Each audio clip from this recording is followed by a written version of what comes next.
There's a famous quote saying there's a big difference between being busy than being productive. This seems to be the case with Darkflow Studios when it comes to their game Enlisted. In the last 2 years, Enlisted has had several updates, but many of the veteran players have been left angry with the state of the game itself. People finally realizing that Gaijin just releases half-assed games, abandons them after a few years, meh updates, and then milks every last dollar. I stopped playing for a fair long while back for a fair bit of the same reasons as what's on here.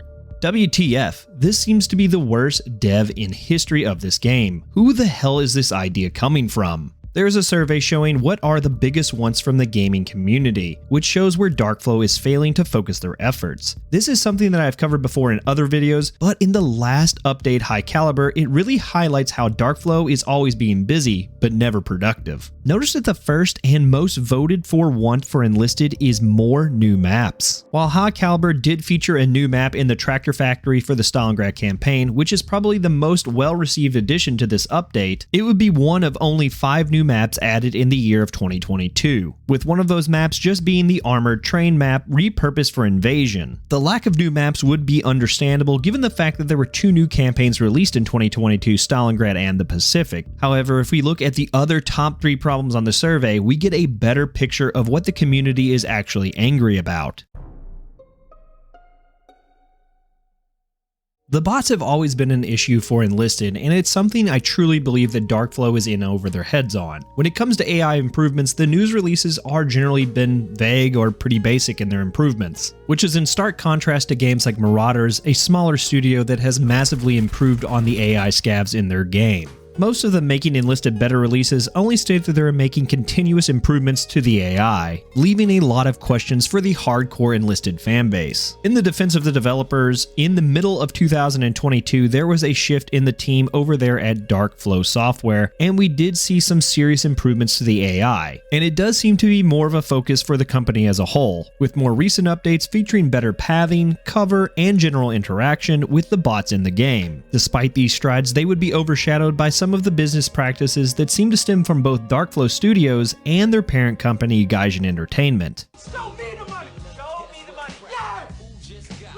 Free-to-play games have always been designed to make you pull out your wallet, and Gaijin, having massive success in War Thunder, is the master of making a cash cow out of marketing a free-to-play game. Darkflow's Enlisted took this model and turned it into Overdrive. With 6 different campaigns, 2 sides apiece, the sheer amount it would take a free-to-play player to max out a single campaign is staggering. Now, this really wouldn't be a problem if each campaign was unique with their unlocks, incentivizing players to play other campaigns to unlock something that you can't use in the other ones. But Darkflow has made it a bad habit of just recycling the unlocks from other campaigns into their next newest one. This, along with worthless unlocks sprinkled in the tech tree, making the grind unbearable to the point of almost being vindictive to their player base. It's pretty easy to see why the players are so angry. The High Caliber update embodies this perfectly, showing a brand new level unlock for the Moscow campaign at level 39 being the T-34 1941, despite the fact that you are literally unlocking a T-34 one level before at level 37 with very little difference between the 2 tank models.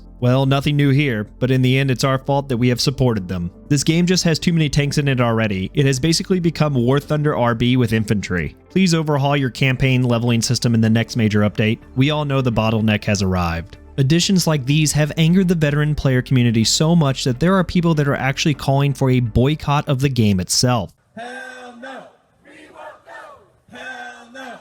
The boycott idea started when H. Joey posted on the Enlisted subreddit with a list of grievances he had with the game. The post would gain traction, going to the top page and receiving a ton of upvotes and comments. Then that's when things went nuclear. That same day, Hey Quadra released a video asking the community to join him in a boycott of the game financially, by not re-upping premium time or purchasing any premium squads with Enlisted from now on. The video would go on to make other content creators like Dysphoria and Major McDonald's echo similar sentiments about joining the boycott movement. Earning revenue is important for any kind of company, and Darkflow is no exception. However, they have been adding a lot of low-effort models over into Enlisted from War Thunder in the way of tanks and airplanes, leaving a lot of the unique squads hidden behind a paywall for $50. A ludicrous amount of money, seeing as full-fledged games like Hell Let Loose are under $40. Yet there is a capitalist quote, "Build a prison and people will commit crimes." which is true with the Enlisted community. If the devs create a unique and powerful premium squad, there will be people who will purchase it regardless of price, because they want that advantage. Then the next update comes and the cycle repeats itself over and over again. This wouldn't be such a highlighted issue for the community if they saw improvements to the core of the game as a whole. As I look at the past few updates to this game, we see that most of the premium squads that are being added to each campaign are just imported models over from War Thunder with a price tag added to them. Even when weapons are added to the game for each new campaign level, there are at least 2 premium squads being added, leaving the average player wondering what the developers are doing with all this time to improve the infantry-based gameplay progression as a whole. Enlisted is a perfect example of a game that has a lot of work being done to it, but very little productivity to the needs and improvement of the game. But the winds of change could be in the air. In a recent reply from KOFox, he addressed a user's concern about the player base splitting and the power creep, saying that they have plans, but it's too early to talk about. Hey, you made it to the end of the video. Thanks for watching. If you liked today's video, be sure to like, comment, and subscribe. And if you want to check out some more of my content, check out this video here, or here. As always, scholars, hit those books and hit those bottles. Cheers.